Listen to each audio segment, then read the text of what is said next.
We're still sticking with stories in Nigeria where court injunctions and factional primaries were some of the controversies that trailed last week's conduct of the gubernatorial primaries conducted by 3 political parties in Anambra State, southeast Nigeria, ahead of the November 6 governorship poll. Now, the parties are the All Progressive Grand Alliance, which is ABGA, the People's Democratic Party, PDP, and the All Progressive Congress, APC. Different factional primaries were reported with different winners announced. Now, what does this mean for the state ahead of the November 6 election in the state and for the nation as it prepares for 2023? That is the big question. Let's see some facts surrounding the candidates and just to check out some of the graphics for you on screen. Now, the likes of Ugochukwu, he emerged winner of the primaries conducted by the Chris Uba-led faction of the PDP and represented Anambra South Senatorial Zone at the Senate from back in 2003-2007. Right. Still on Uba, he secured 275 votes to defeat other aspirants at the primary election, which was held at the University of St. Paul in Awka, capital of the state. It is quite a controversial one there. So Valentine Ozigbo. Now, he won the primaries backed by the National Working Committee of the party, and PDP's National Working Committee announced the likes of Valentine Ozigbo winner of his primary election held at the Dora Akunyili Women's Center in Awka. All right, now joined by constitutional lawyer and former lawmaker Barrister Nwabweze who joins us via phone this morning. Barrister Nwabweze, good morning. Welcome to Breakfast Central. Good morning, sir. Good morning for having me. Good morning. Let's get started by getting your view on the outcome of the primaries that happened just last week in Anambra State, starting with that of the ruling party of the state, ABGA. The primaries have come and gone. It is exactly what you expect. In Nigeria, everything about politics is almost a do or die affair. People behave as if there is no tomorrow, and as if they don't get the election, they will die. In any event, after election, after primary, it was held very beautifully well. It's not as confusing as that of PDP.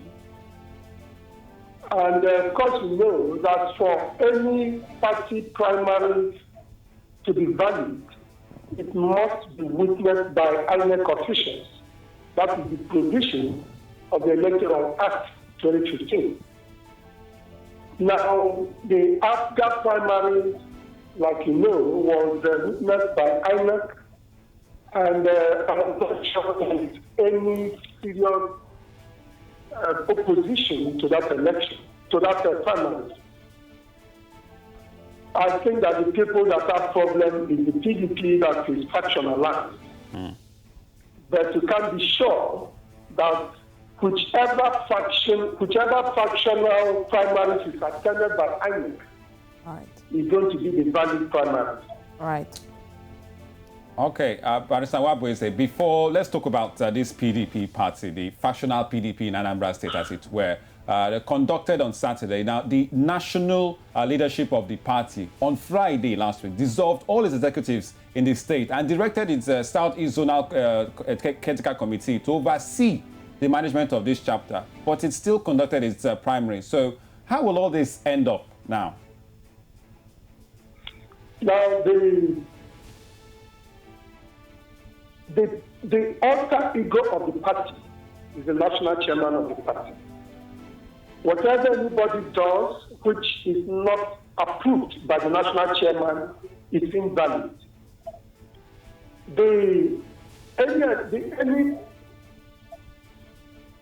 Any letter that is going to be accepted by INEC is the one that is signed by the national chairman. Now, the national chairman has set up a caretaker committee, that is the Southeast, and said, oversee this election. Whichever of the factions is approved by that committee is valid, and that is exactly the one that INEC will attend. It is the primary of the factional primary that INEC will attend. And like I said, whichever one INEC attends is the one that is valid, and that is the one that's going to be accepted by the court. Right. Because at the end of the day, this matter is going to end at the Federal High Court, which has the constitutional jurisdiction to look into pre-election matters, because this is a pre-election matter. The tribunal can only handle the post-election matter. Right. That you have not even done election, so you don't talk about post-election matter. Right. Now it is pre-election. Right, now looking at this the situation, especially with the factionals in this political party and with the outcome of what happened in the primaries, how would you rate the preparedness of parties, political parties in Nigeria ahead of the 2023 election? It simply means that you have learned nothing from all that has been taking place. In fact, if you look at the Nigerian democratic experiment and the progression of our elections in this country, you'll discover that even the 1999 election is better than most elections we have been holding since after 1999. Probably because it was the military that midwifed the 1999 election into being.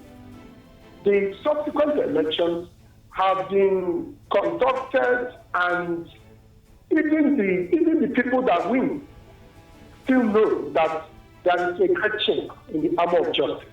If you remember when in 2007, after Yalaja was elected, he accepted that the election that made him the president of this country was gravely flawed.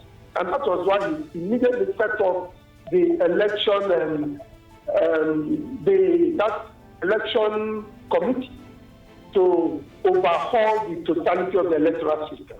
Right. All right. Thank you very much, Barrister Wabweze Ugu, former lawmaker and constitutional lawyer, of joining us right here this morning on Breakfast Central, looking at the controversy surrounding the factions in the Anambra State, primaries at the weekend. Thank you very much once again, Barrister Wabweze. All right, still on. Thank you very much.